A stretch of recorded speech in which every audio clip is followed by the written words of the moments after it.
Halo Sobat Pintar, kalian pikir udah tahu sejarah Indonesia? Coba pikir, siapa sebenarnya yang merancang kemerdekaan kita? Bung Karno? Bukan cuma dia. Kalian pernah dengar tentang rapat rahasia yang nyaris bikin Indonesia gagal merdeka? Atau fakta kelam di balik perjanjian yang katanya menyelamatkan bangsa tapi justru menjual kedaulatan kita?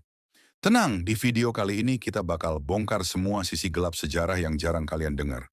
Tapi hati-hati, karena yang kalian pelajari di sekolah, itu cuma separuh dari kebenaran. Tapi sebelum itu kalian wajib tahu apa nama Indonesia sebelum merdeka dan sejarah. Kenapa Indonesia bisa sampai dijajah berabad-abad. Sebelum bernama Indonesia, sebelum dunia mengenal Indonesia sebagai satu bangsa dan satu negara, wilayah yang kini disebut sebagai Nusantara telah dihuni oleh manusia selama ribuan tahun. Jejak tertua menunjukkan bahwa peradaban awal sudah hadir di wilayah ini sejak zaman prasejarah. Sisa-sisa kebudayaan seperti kapak genggam dari zaman Paleolitikum, lukisan tangan di gua-gua Sulawesi, dan peralatan batu dari zaman Neolitikum adalah bukti awal keberadaan manusia yang sudah mulai menetap, bercocok tanam, dan membentuk struktur sosial. Namun peradaban yang lebih kompleks mulai terlihat ketika masyarakat mengenal sistem logam, sistem pertanian terorganisir, serta pembagian kerja dan kepemimpinan. Dalam masa ini, manusia Nusantara tidak hanya menjadi petani atau nelayan, tetapi juga pengrajin, pedagang, dan pemimpin masyarakat. Wilayah ini menjadi rumah bagi berbagai komunitas yang memiliki budaya unik, sistem kepercayaan yang berbeda-beda, serta bahasa yang beragam. Dengan posisi geografis yang strategis di antara dua samudera dan dua benua, kepulauan ini menjadi simpul penting jalur pelayaran dunia. Bahkan sejak awal Masehi, pedagang dari India, Tiongkok dan Timur Tengah telah menjadikan kepulauan ini sebagai tujuan dan persinggahan.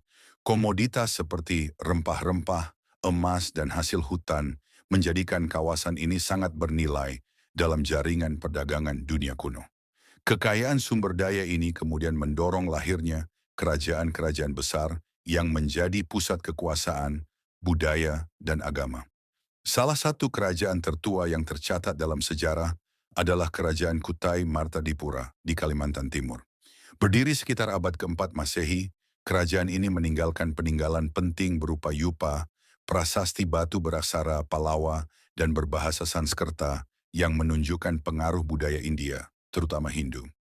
Sementara itu, di bagian barat kepulauan ini, berdiri Kerajaan Tarumanegara di Jawa Barat yang juga menganut agama Hindu dan memiliki hubungan diplomatik dengan Kekaisaran Tiongkok.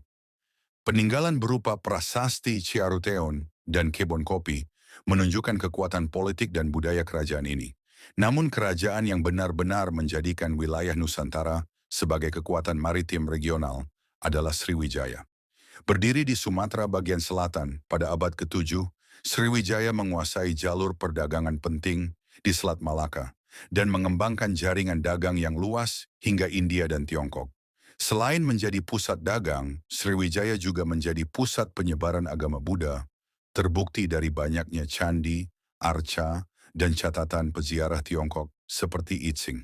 Lalu di Jawa Tengah, sekitar abad ke-8 hingga ke-10, lahir Kerajaan Mataram kuno yang dikenal dengan peninggalan agungnya, Candi Borobudur dan Candi Prambanan. Dua warisan arsitektur ini adalah bukti pencapaian luar biasa dari peradaban lokal yang mampu menggabungkan teknik, seni, dan spiritualitas dalam skala yang sangat besar. Pada masa ini, budaya lokal mulai menyerap unsur luar dan melahirkannya kembali dalam bentuk khas Nusantara. Bukan sekadar tiruan India, tapi perpaduan identitas yang mulai tumbuh sendiri. Ketika pusat kekuasaan bergeser ke Timur Jawa, muncul kerajaan-kerajaan seperti Kediri dan Singhasari yang berkembang dalam bidang sastra dan militer.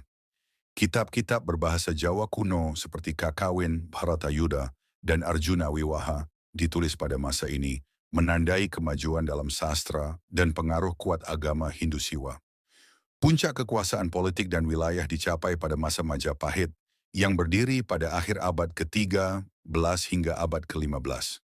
Di bawah kepemimpinan Hayam Wuruk dan Gajah Mada, Majapahit berhasil mempersatukan sebagian besar wilayah Nusantara melalui diplomasi, perang, dan jaringan persekutuan.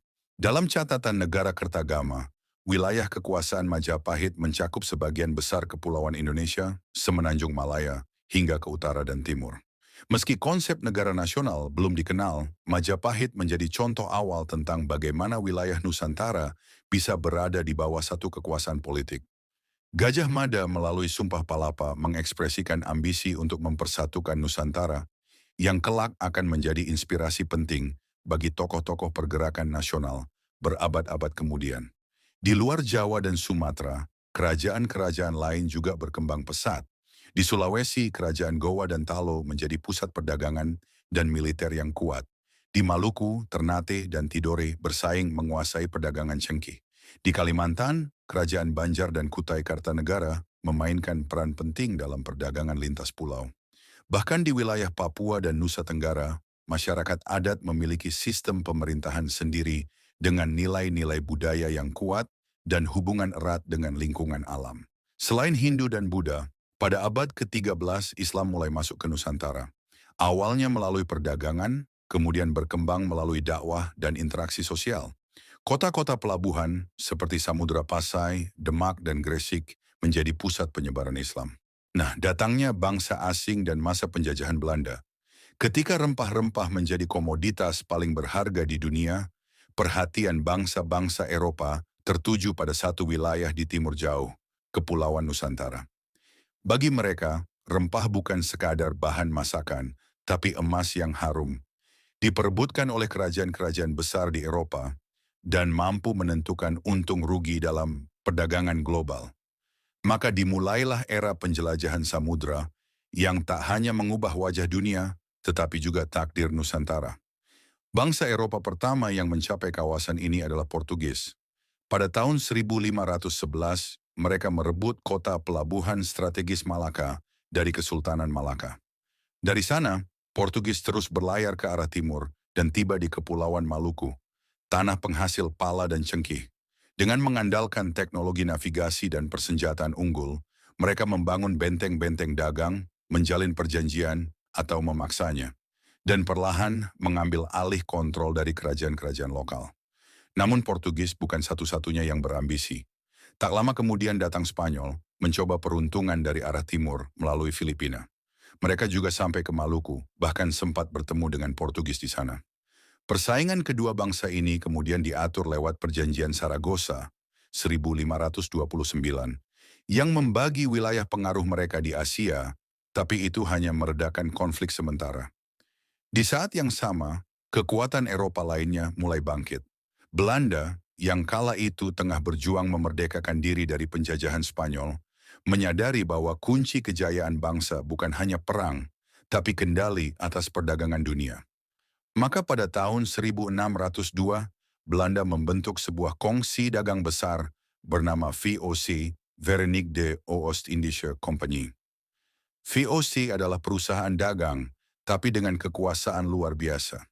Bisa mencetak uang sendiri, memiliki angkatan laut dan tentara, membuat perjanjian politik, bahkan mendirikan benteng dan kota. Dalam praktiknya, VOC berfungsi seperti negara mini di luar negeri. Misinya jelas, menguasai perdagangan rempah-rempah di Nusantara dan mengusir saingan Eropa lainnya. Langkah pertama VOC adalah mendirikan markas pusat di Batavia, Jakarta kini, tahun 1619, setelah merebut Jayakarta dari Kesultanan Banten. Dari Batavia, VOC menyusun jaringan kekuasaan yang menyebar ke Maluku, Jawa, Kalimantan, dan Nusa Tenggara. Di Maluku, VOC melakukan pembantaian massal di Banda tahun 1621 demi memonopoli pala. Mereka tak segan menggunakan kekerasan untuk mengamankan jalur dagang. Taktik utama VOC adalah adu domba, memanfaatkan konflik antar kerajaan atau suku.